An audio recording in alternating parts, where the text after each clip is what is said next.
Hey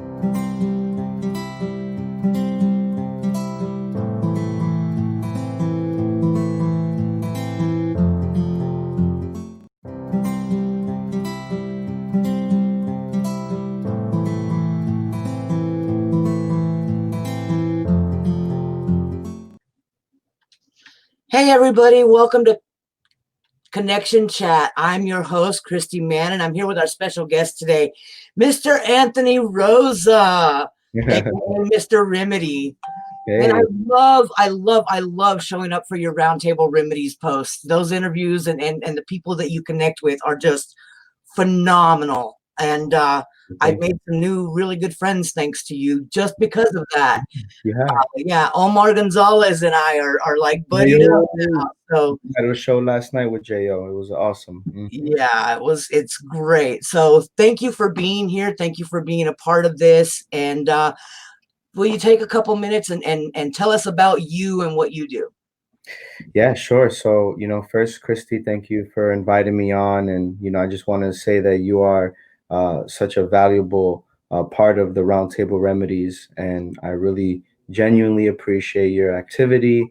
And I'm glad that you're making some connections. I think that's, the most important reason why I made that group, right? So, Mhm. um, about me, I'm from New York. I moved over to Jersey, so I'm a Hudson County boy, North Bergen. Sports really saved my life.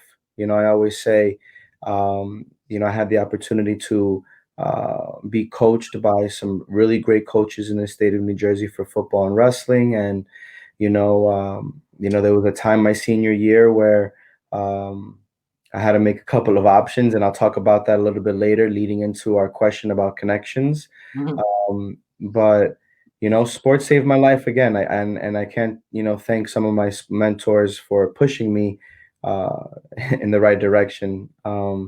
And so fast forwarding now, I studied business management, and I've always had that entrepreneurial mindset. Something to start a business. I was exposed to multi-level marketing back in like 2002 when Amway Global was Quickstar. And Oh yeah.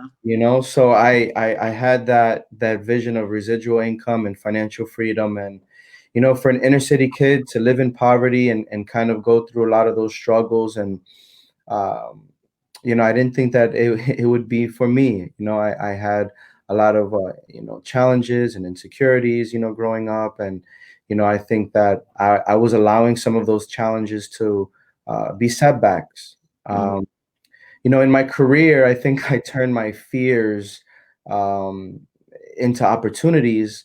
And so I became a financial coach. And what is a financial coach? No, I'm not a financial planner. No, I don't talk about insurance. I don't talk about retirement plans. For me, it's really about helping you make an educated financial decision, right? So understanding the credit report for personal and business, and for those of you that want to go from rent to buy, talking about, process and what's the, how can you go from A to Z? And so, as a financial coach, it's a burning desire to really teach people how to think of money like they think of air. I just don't think about it.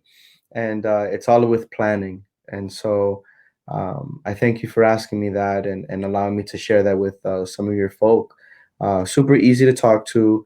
I'm a husband, recently divorced, with 3 kids, girlfriend, baby on the way, so it's a lot of things going on, I didn't know that. Congratulations. Oh my gosh. so just putting it out in the world, and just being super courageous and brave and innovative, and just relying on my friends, my partners, my mentors, my accountability partners, and just Tony Doty Dreammaker would say vocabulary.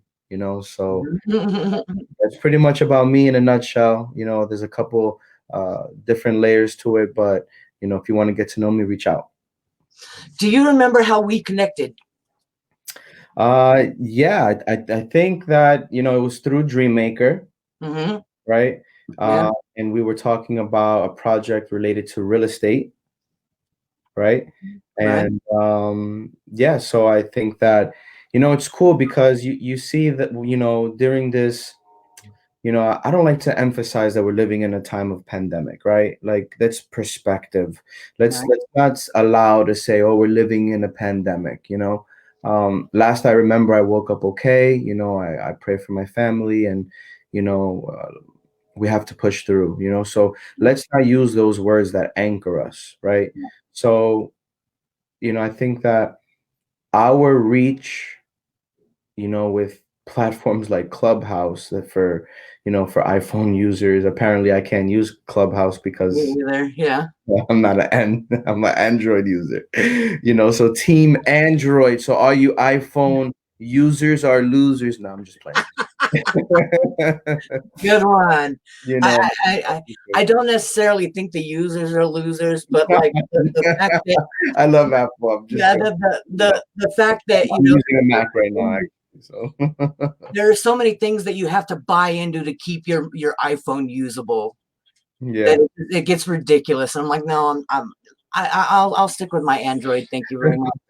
If you have an iPhone or Android, what team are you on? I want to just hear. Let's do a quick the fact check. Any users of tag and comment right now. Let me open the comments up because I want to see what happens. Uh-oh. I hope I don't get messages like, what? No, it doesn't matter. Just in novels, Android. Uh-oh. Am I in trouble? Am I in trouble? Yeah. That's cool. That's cool. I mentioned the connection that we made and whether or not you remembered it because it was a while back, and it was funny to me that when I joined the Roundtable Remedies, there was that moment of non-recognition. Right. You asked me if I knew Mike Peluso, and I was like, yeah. Yeah. I've Because been when you part of say I've been your part of name and you get introduced, there's a delay, and it's like, wait, are you the same Christy that I was just talking to? I think, yeah. So, yeah. So yeah, it's there's that follow-up aspect to people um that I think sometimes people miss is that there's literally that follow-up. We had that one conversation. We weren't able to help each other out in that area. But and then when it came around again, here we are. right. So and that I don't know that would have happened if we would have had that initial connection. I wouldn't have gone the direction that I went in and getting involved in the Journey to Success Summit Hmm. the way that I have, and then it wouldn't have brought us together again in a different direction. Right. And Right. I really think that the follow-up is a really essential part of making a connection and okay, understanding that okay, that didn't work out. Does that mean that we can't work together when we come together on something else later on? I Well, I don't mean, think so. I think that, you're talking about something serious right now because, I think that a lot of people are transactional. They don't have that giver's gain mentality. So I love that you put that follow up and just being genuine and, not just looking for something at the end of it. I think that that keeps it real. And I appreciated that about you is when that first deal didn't maybe go the way that we were looking, it didn't match up well at the time. It's okay, right? And we kept a good relationship and here we are again. No coincidence, right? There's no such thing. No such thing as coincidence, right? So are you ready to get into the questions? I'm ready. All right. So here we go with question number 1. Let me go ahead and put it on the screen here. Question number 1. What was the best for you connection you ever made, and how did it make a difference for you? How did it change your life? Yeah, I mean, I think that, I was alluding to that earlier in the story. I was talking to the late Vinny Askeles. He was my football coach. And, senior year of high school, I really wasn't making the decision to, put my time in going to college. And, I think that my life was, probably going in different direction at that time, right? And so, he was like, Anthony, I'm going to connect you with, the St. Peter's football coach. and they can use you on defense, and you might be able to qualify for EOF, and that would help you pay for your college tuition. This is like back in '06, and I was like, sure. I didn't do too good in my SATs. I didn't apply to too many colleges, and I thought that either I'll go into the military or start a business. And I guess God had a different plan for me. And so that connection with St. Peter's and allowing me to go to EOF, granted, after the first year, the program was canceled. I really wasn't trying to pursue a career in the NFL. I didn't think I had that type of talent. I don't want to discredit myself. I think I was all right. But, the point was I had to make a decision. And had that not been for that connection, I would not have gone to college. I would not have got exposed to, D1 AA football. After the program canceled, I wouldn't have been exposed to be a class president, which I never would have thought about, for multiple years when I was in college. And handling career fairs and joining Delta Sigma Pi, a professional fraternity, and all that stuff wouldn't have happened. I would have never went to, you know, different career opportunities. I probably would have not gone into finance coaching. I probably would not have been here talking to you. So I think that as I was thinking about the many layers to how to answer this question, I had to go back to that main one. It was kind of like that fork in the road.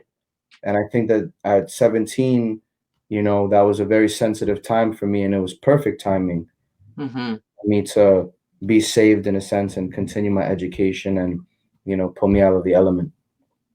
That was a pretty powerful experience and connection, and you took action on it, even though it was not necessarily something that was on your radar. That's impressive, man, and that's bravery at its finest right there. I mean, hold on, I'll be honest. I was dorming, I was out of school, I was an athlete, and I really thought I had the best of both worlds. So it was really an easy decision. I thought I was taking the easy way out, going to college and going to dorm and still being able to play ball. Um, so I didn't have that mindset going into college of being strict with myself as routine. I was not the best student. I was definitely a crammer. I wasn't the best test taker, but I had class participation. I would definitely have the relationship with the professors and joke around with them and show them love, and they liked me, and I think that was the hidden secret. That, and I was class president, so they couldn't fail me. But that stays between us. Immunity. That's what you call failure immunity, right? Awesome. All right, well, let's go into question number 2, because as interesting as that story was, I'm really curious to know about the one that got away. So what was the connection that got away from you, and what could it have meant for you if you made that connection? What caused you to not make it? So fast forwarding 2010, we'll stay along with the timeline. I'm getting ready to graduate, and I'm working at Verizon. I'm working in the mall setting, and they're saying about management options. And I've had management training and different options, while I was in college, and so because I ran career fairs, I thought that I had multiple options. So I really wasn't, too nervous about the decision I was going to make. But I knew that I had the entrepreneurial spirit. I wanted to be my own boss. I wanted to have my own flexibility.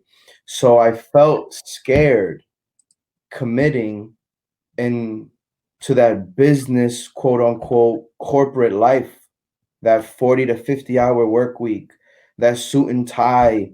And as a business management major, thinking I wanted to start a business, that's what I had to have. And so when I went, I went to Sherwin Williams, shout out Sherwin Williams. and I was doing great there. It was a great opportunity, great management training program, and I had an opportunity to start a new territory.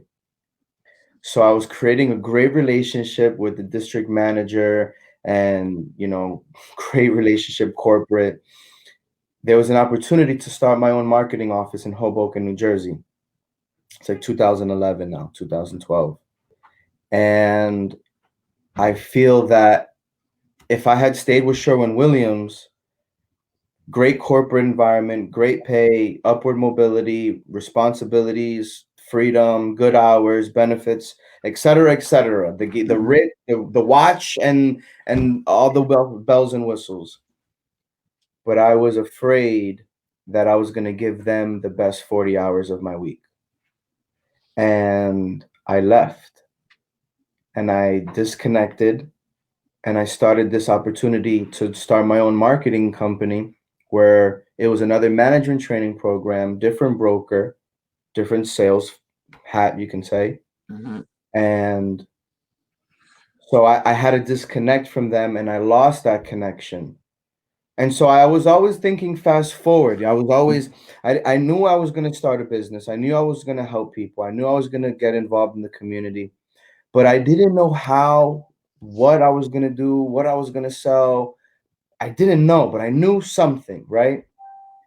And so what it meant for me was, granted, I knew that I couldn't give it all to Sherwin-Williams because in the back of my head, if I did this now, I would think, what if? And so when I left, I had uncertainties leading up to 2021. I've been on my own since 2019. So from 2011 to 2019, it was 8 years of adversity and challenges and finding out and self-discovery. It didn't happen overnight. And Heard that, man. Heard it. Oh. so I have over 10, 15 years of working in low income areas, and I can go on of things that I've done, but when I lost that connection, I was like, wow, I had an opportunity. I could have been, you know, district manager maybe already by this age, and, six-figure earner and all the things that I wanted by 30. But I knew that if I did that, I would always think, what if? So I'm glad if I were to tell Anthony in 2011, thank you for making that decision, I'll tell him now, thank you for being brave and making that decision, because it was probably one of the hardest, fearless decisions I had to make. I mean, the definition of fear is false expressions appearing real, right? And woo, from money to living, I went from, in 2010, right after college, I was in probably the high 50, 60,000, making comfortable money, to making in the management training program. There was a whole bunch of politics that happened, but I made like less than $18,000 that next follow-up year. And I started to doubt myself again. I was like, really? I could have been doing this. I could have been doing that. I would have been having this. And I was just negging out in my head. But I realized that it was long term. And I knew that I couldn't settle, because if I did, I would only think, what if? So, that was a connection that I lost. We stayed in good connection through like LinkedIn, and I'll send them like, messages through holidays and things like that. Never got a bridge, right? Right. But I think that it meant everything to me, because if I didn't leave, I wouldn't be here right now, again, doing the things that I'm doing. Right. And do you have more of a smile on your face right now than you think you would have if you were sitting behind somebody else's desk doing work for them? No. If I was to be real with myself, no, I wouldn't be as genuinely happy accepting my role, who I am, what I'm doing, my self-worth, right? Because when I'm giving someone else my best 40 hours, most leaders don't know how to coach or manage. And whether they're micromanaging or leading by transactions and numbers, they don't really have that connection with you, right? I always say people don't care how much you know until they know how much you care. So when you're in that environment, you could be happy, but there's something always a part of you that's missing. And most times, not all the times, but And that wondering of what if. Yeah. wondering of what if. Yeah. Well, I appreciate you taking the time and really digging deep and answering that question, and it being not what I expected it to be. And I appreciate that. There's gratitude for that, because it took me to a different place and a different perspective. I also walked away from corporate in 2009. Yeah, that's awesome. Good job. And have ever since then been about what can I do to make other people's lives easier, more manageable, less stressful, or what have you. But man, it's been a rough road. Mm-hmm. It's been a really up and down, oh my God, I don't know where I'm going to live next week kind of, kind of ride. So there are those moments where you stop and think, man, did I miss out on the opportunity to do something with my life, not staying corporate? Right.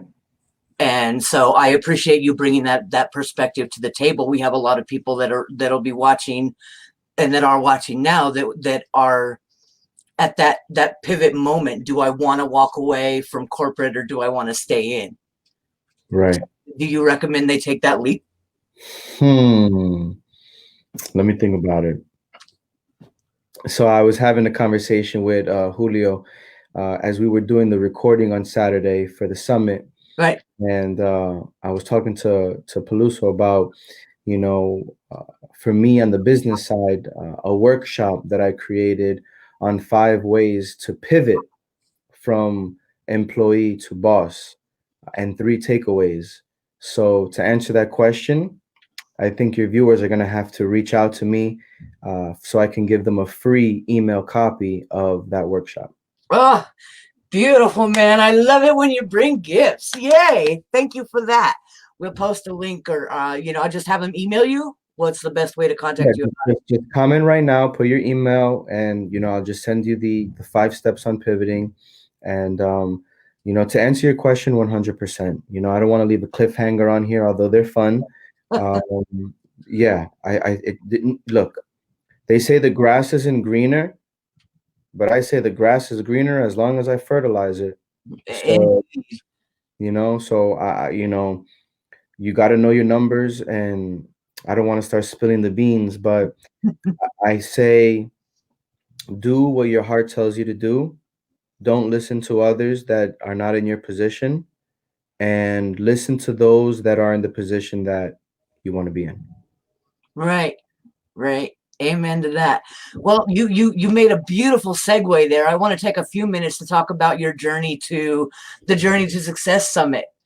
I know we're all excited about that coming up, and somewhat relieved that it got pushed back until March, because that gave us a little more time to prepare.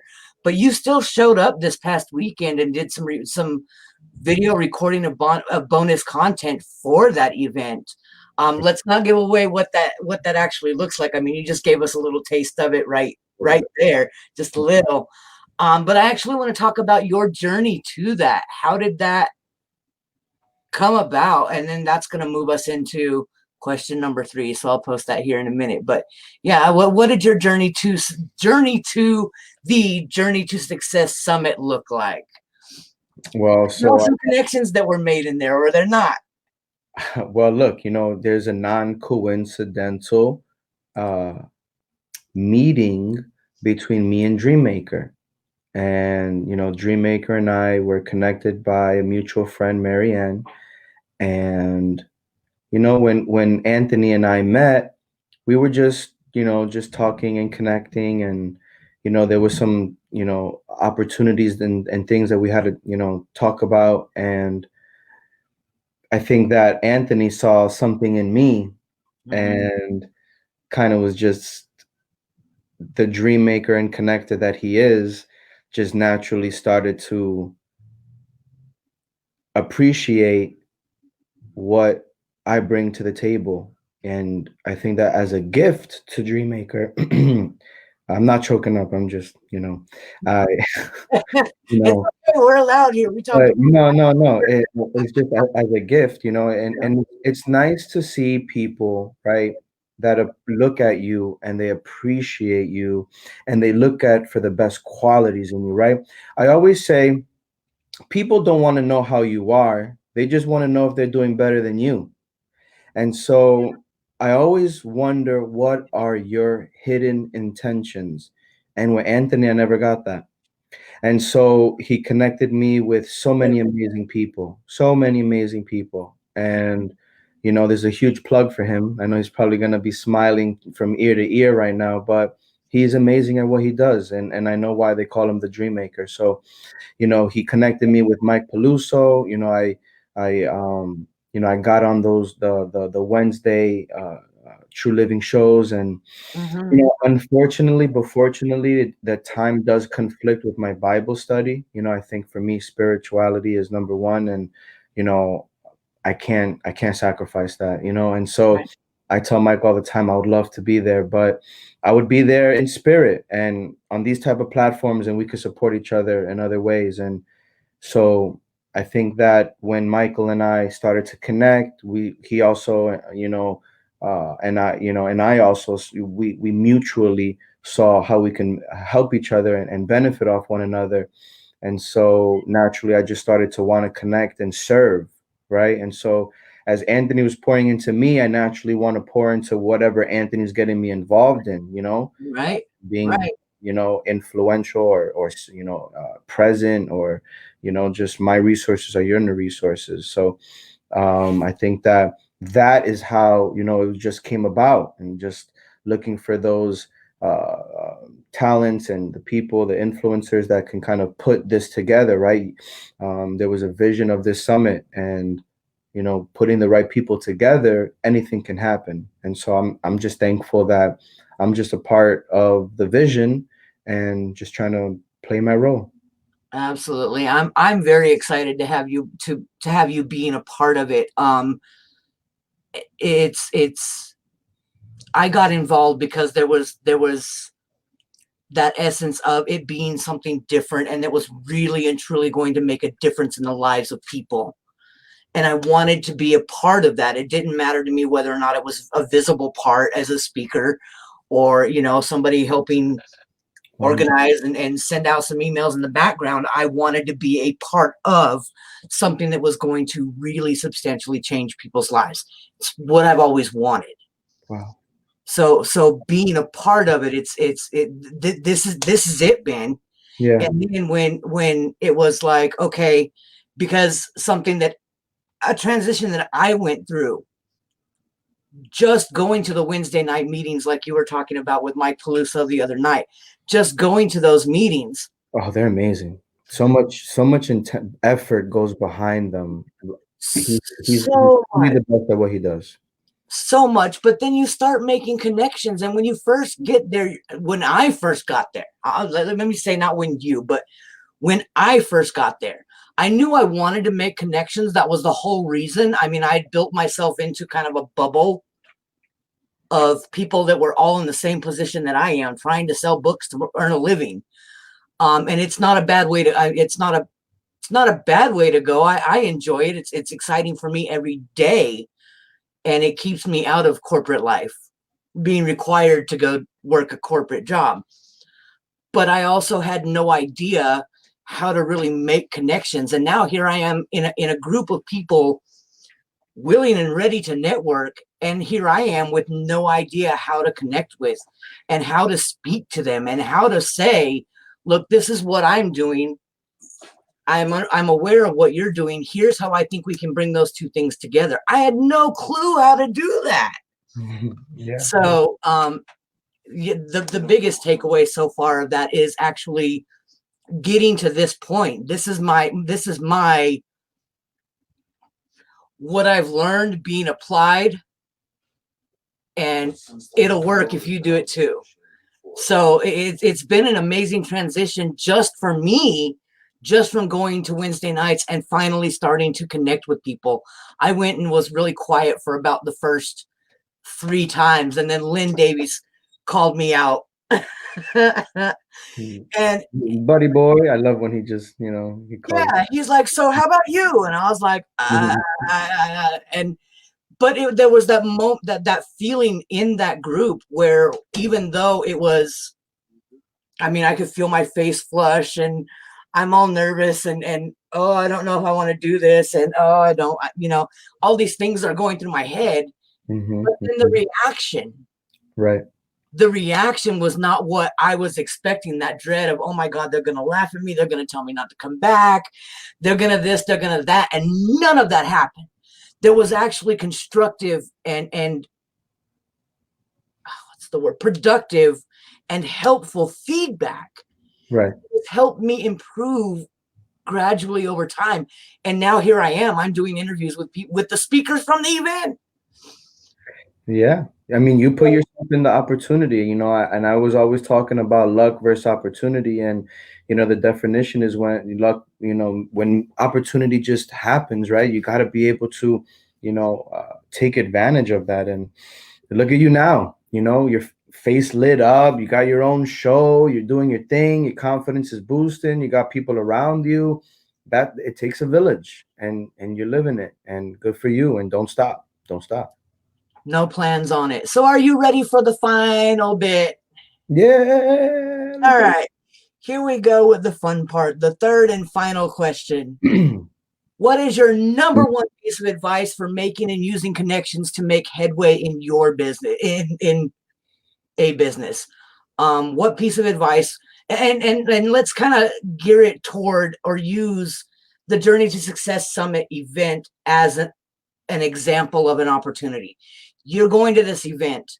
The people that are at the event, we all know that they are there to really be willing and open and ready and able to help people get to the next level in any way they can.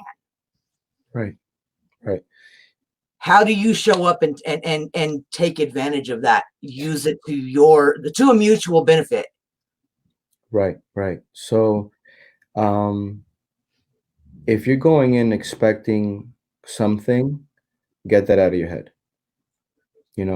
I think that people will naturally set an expectation or a standard, and if they don't get what they were thinking of before they went there, then they're like, oh, it wasn't for me. It didn't work. That was a waste of time.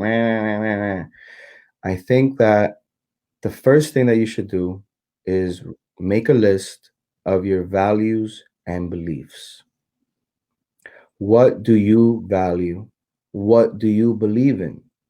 And as you're thinking about this right now, as I'm saying this, right, start to write it down. What do you value in and what do you believe? And so that's my number one piece of advice, right? You heard me say this before. People don't care how much they know until they know how much you care. So the first thing that you got to do is listen. And when you're making connections and you're talking to people, you're using your unique identity, your values and beliefs. And when you're meeting people, you want to start asking, through direct and indirect questions, get to know them. Not so much the speakers, but if you're going to an organization or a group, and of course we're inviting you to come on a Wednesday, engage with the people in the group. Learn about the people in the group. Why are they in the group? What is this group all about? What are the intentions of the group?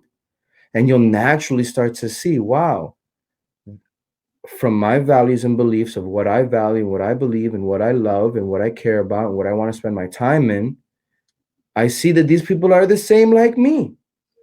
And so now I go from feeling alone to having a whole tribe. And so with the True Living and Roundtable Remedies, and we're collaborating with other groups, we're providing these platforms where people can come together with like-minded individuals. So leading with your values and beliefs, understanding what you love, what you're passionate about, sharing that, share that with people that you're talking to, because if it doesn't resonate with them, if they're not asking you, tell me more, or if they're not trying to find a solution or give you advice or connect you with someone, they might not be a part of the solution. They might not be in the toolbox. Right. Not saying that you're going to get rid of the relationship, but I need to be vocabulary. So if I don't know what I value, if I don't know what I believe, you know what I'm going to happen? I'm going to follow the values and beliefs of someone or something else, Or not get any value out of it at all. or set an expectation high enough. And I didn't clearly identify what I needed to take out of it for me. And happens all the time. Oh, it didn't work. It wasn't for me. Well, what were you expecting? I was expecting something else. But unable to really define what that was. Anthony, it has been an absolute pleasure having you here with us. You did a beautiful job answering the questions with depth and heart, and I appreciate that very, very much. Thank you so much for taking time out of your busy day. I know how busy you were today. We've been talking back and forth all day. It was a good day. It was a good day. So I really do appreciate you coming on and staying with me and being a part of this, but also thank you for stepping up and being a part of the Journey to Success Summit. I mean, it's people like you that make that a success because your heart's where it's at. I appreciate that. I'm on cruise control. You know, a last tip. You know, there was a book by Rick Warren, A Purpose Driven Life, and it just put a completely different piece on me. You know, I don't have to be so high energy and, you know, and to try to make a point to anybody that's watching on the live or the replay. You know, it's really up to you to listen to what we're saying and apply it in your own way. You know, success is defined and determined by what you think of it is, whether it's money, travel, power. So define your values and beliefs, and it'll tell you who you are. Absolutely. Thank you so much again from the bottom of my heart for being here and being my number two. Tony Doty had to be number one. He's the one that made it all possible. So, Absolutely. and then you were like literally the first connection that he made. I'm right there for you. So, you just let me know. appreciate that very much. To everybody that has come in and left some amazing comments, and you guys we appreciate and value very much too. Thank you for being here. Thank you for showing up for us. And if there's any way that we can show up for you, Anthony, are we on with this? If there's any way we can show up for you, just reach out and let us know, and we'll do our best to do what we can. Shoot me an email, please. Don't call my phone. Text me first or message me first. Text me or message me first. Yeah, are we not there now? You could call me. You can call me. I have your number. I can just text you. I text you anyway. I would prefer it. I'm so much better with text than I was with words. No, I remember being invited to groups and being like, "Hey, come in and tell us to do an intro video," and I was like, "Something's come up. I gotta do a text." This was so much fun. I really appreciate it, and those were well thought out questions, and you know, I appreciate that. You know, you just invited me on your show. Thank you so much. Absolutely. We will see you again. Hopefully, probably several places before the summit. We'll tag each other around and be following each other here and there. Yes, we And will. you're getting into the connection machine, right? I mean, Sean Ziem, he's a great friend of mine, and so he's a part of the groups that I'm working on. We merging with them, and so that's, you know, Sean Ziem is a good friend of mine. Shout out Sean. Awesome. Yeah, I connected with him today. So yeah, we'll get there. Well, thank you for coming again. Thank you to everyone who's been here. Y'all have a great night, and we'll see you tomorrow night when we're meeting with, I'm not sure who we're meeting with tomorrow night yet, but we are meeting with somebody, so stay tuned. Have a good night, guys. Good night, guys.